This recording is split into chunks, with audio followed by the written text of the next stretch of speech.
Si seulement ils pouvaient nous entendre.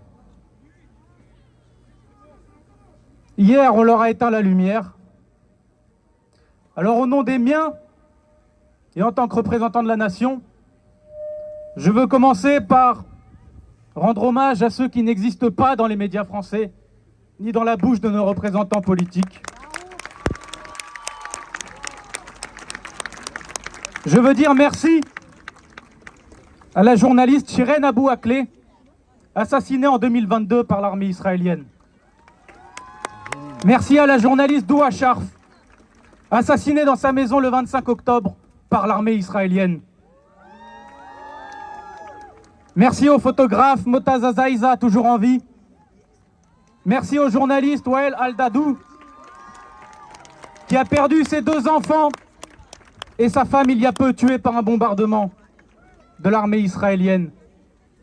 Merci à tous ces visages, aux ambulanciers, aux secouristes, aux membres des ONG qui sont restés sur place pour secourir les civils jusqu'à l'ultime moment. Merci aux membres de l'agence de l'ONU pour les réfugiés à Gaza qui ont vu 35 des leurs être tués par l'armée israélienne. Merci surtout au peuple du monde entier qui se mobilise ce jour pour le cessez-le-feu, pour l'arrêt de la colonisation et pour un horizon de paix et de justice pour le peuple palestinien. Et nous sommes tous les Palestiniens. Nous sommes tous les Palestiniens. Nous sommes tous les Palestiniens. Nous sommes tous les Palestiniens. Nous sommes tous les Palestiniens. Nous sommes tous les Palestiniens. Si seulement les Palestiniens pouvaient nous entendre, nous leur dirions aujourd'hui que malgré la complicité ou la faiblesse de nos dirigeants, les peuples du monde entier sont avec les Palestiniens.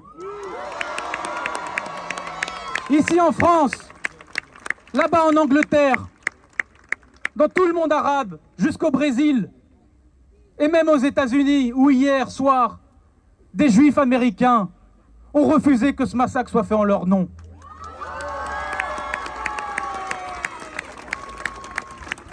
Nos mobilisations ici sont importantes, il faudra les multiplier. Parce que si l'État israélien agit ainsi, c'est parce qu'il sait qu'il est soutenu par les puissances qu'on appelle occidentales.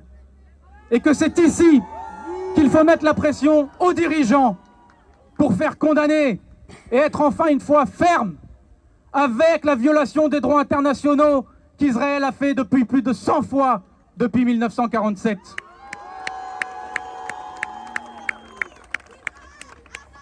Les peuples sont avec vous.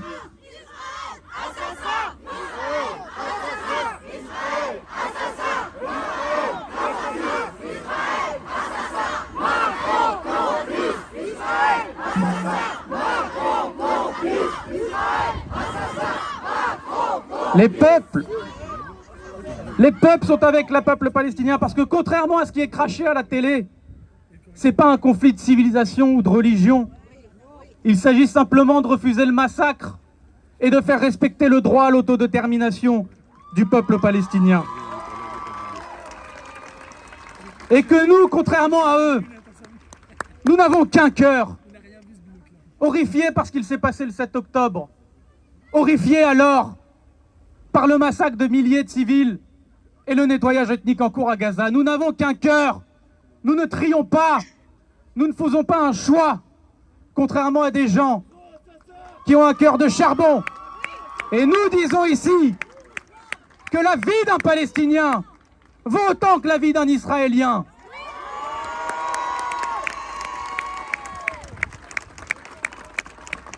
Non, Israël ne se défend pas. Israël ne se venge pas. Israël met en place un plan réfléchi, conscient, de nettoyage ethnique à Gaza et d'anéantissement de la population palestinienne. C'est pour cette raison qu'il bombarde les hôpitaux, les églises, les mosquées. Et une question à laquelle ils ne veulent pas répondre, si le Hamas, soi-disant, se cache dans des tunnels, alors pourquoi ils éradiquent ceux qui se trouvent à la surface?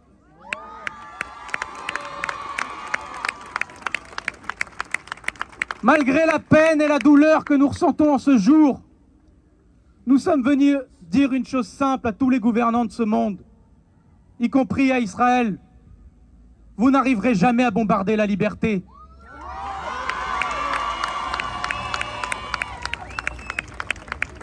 Et nous refusons ce narratif et cette histoire d'assassins qui visent à rendre le peuple palestinien responsable de sa propre mort.